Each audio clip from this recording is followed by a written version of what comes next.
नमस्कार। आज चर्चा उन सारे बड़े राजनीतिक घटनाक्रमों पर जो आज के दिन हुई है। तो सबसे पहले बात करें उस घटनाक्रम की जिसे लेकर लगातार चर्चा हो रही थी कि राज्यसभा चुनाव जो हो रहे हैं राजस्थान में 3 सीटों पर उनके उम्मीदवार भी घोषित कर दिए गए थे और आज उनका परिणाम भी आ चुका है।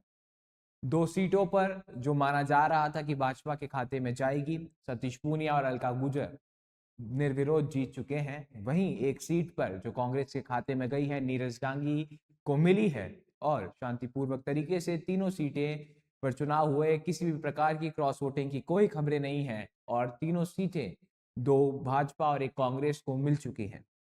अब बात करते हैं अगली घटना पर, जहां पर लगातार कांग्रेस पार्टी कृषि मंत्री किरोड़ीलाल मीणा को नकली बीज और खाद के मामले पर जो भ्रष्टाचार की खबरें सामने आई थी उस पर घेर रही है। उस पर किरोड़ीलाल मीणा ने सफाई देते हुए खुद की ओर से कहा है कि अगर मैं थोड़ा सा भी दोषी पाया जाता हूं तो खुद का पद छोड़ने को तैयार हूं। और उसके बाद वापिस से उन्होंने एक छापा मारा जहां पर नकली बीज और खाद पे जो खेप थी वो पकड़ी है और साथ ही साथ ये संदेश भी दिया है कि अगर उन पे लाल छल लगेंगे तो वो उन्हें साबित करने के लिए कुछ भी कर सकते हैं। साथ ही साथ अगर उनकी गलती निकल कर आती है तो कहीं ना कहीं वह खुद को बचा लेंगे या फिर ये कहें कि कहीं ना कहीं जो किरोड़ीलाल मीणा है वह खुद को सही साबित करने में जुटे हैं। अब बात तीसरी खबर की करेंगे, जहां पर आज स्वर्गीय राजेश पायलट की पुण्यतिथि थी। दौसा में कार्यक्रम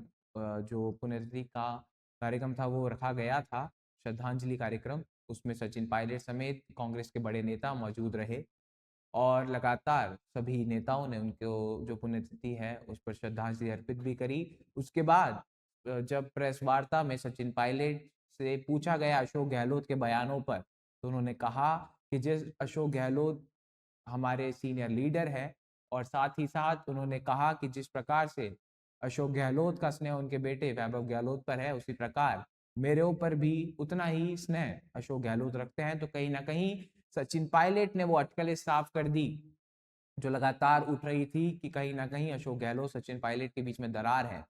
पर अभी भी वो सवाल बना हुआ है कि सचिन पायलट की तरफ से कोई ग्रजेस भले ही ना हो, पर सबसे बड़ी चीज यहाँ ये निकल कर आती है कि अशोक गहलोत का वो बयान अभी भी चर्चा में है और कहीं ना कहीं अशोक गहलोत मानेसर को छोड़ने की जो मन है वह ना छोड़ने का जो मन है वह बना चुके हैं। सबसे बड़ी बात यहाँ ये निकल कर आती है कि सचिन पायलट अब क्या करते हैं। सचिन पायलट हाल ही में करौली दौरे पर भी गए थे। वहां पर जब पांचना के ऊपर बात हुई तो उन्होंने कहा कि चाहे पानी हो चाहे बिजली, सबका बराबर का हक है। गुर्जर समाज और मीणा समाज मेरी दो आंखों की तरह है। तो ये बताता है कि कहीं ना कहीं न्यूट्रलिस्टिक अप्रोच के साथ सचिन पायलट चल रहे हैं। भले ही किसी भी प्रकार के आरोप प्रत्यारोप के जो दौर है वह लगातार जारी है और साथ ही साथ आरोप प्रत्यारोप कांग्रेस पर लगाए जा रहे हैं, पर कहीं ना कहीं सचिन पायलट सबको किनारा करते हुए आगे बढ़ रहे हैं। और चौथी खबर अब निकल कर आ रही है कि हनुमान बेनीवाल जाट आरक्षण को लेकर भरतपुर जा रहे हैं। जो रैली है उनकी होने वाली है भरतपुर में, जिसको लेकर दो धड़े जाट समाज के अंदर ही हमें खड़े होते दिखाई दे रहे हैं। एक धड़ा कह रहा है कि जो हनुमान बेनीवाल है वो अपनी राजनीति चमकाने के लिए आ रहे हैं और एक धड़ा हनुमान बेनीवाल के पक्ष में खड़ा है। खैर ये तो आने वाला समय बताएगा कि हनुमान बेनीवाल की रैली सही साबित होती है या फिर फ्लॉप शो हो रहता है।